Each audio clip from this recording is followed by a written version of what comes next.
Donc on souhaitait en fait aborder cette période-là sous la forme d'une restitution, d'une transmission de témoignages à la façon artistique et poétique. Donc on a commencé par aller à la rencontre en fait des harkis et descendants de harkis qui sont passés par la citadelle de Doulan et qui souhaitaient bien nous livrer en fait leur histoire.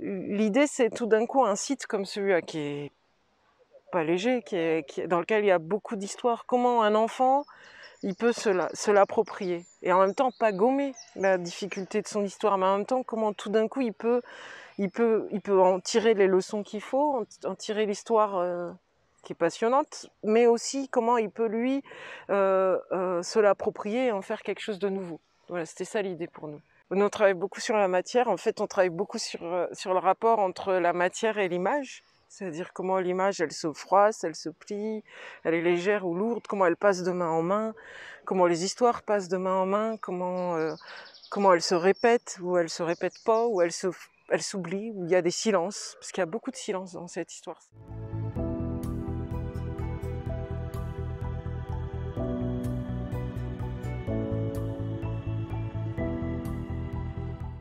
Leurs idées, elles sont toujours étonnantes, surprenantes et hyper pertinentes, parfois inattendues. Même si le dispositif, on va dire, technique est amené par Eric et Cléa, il y a une marge de liberté et de créativité qui leur laisse beaucoup de place pour s'exprimer.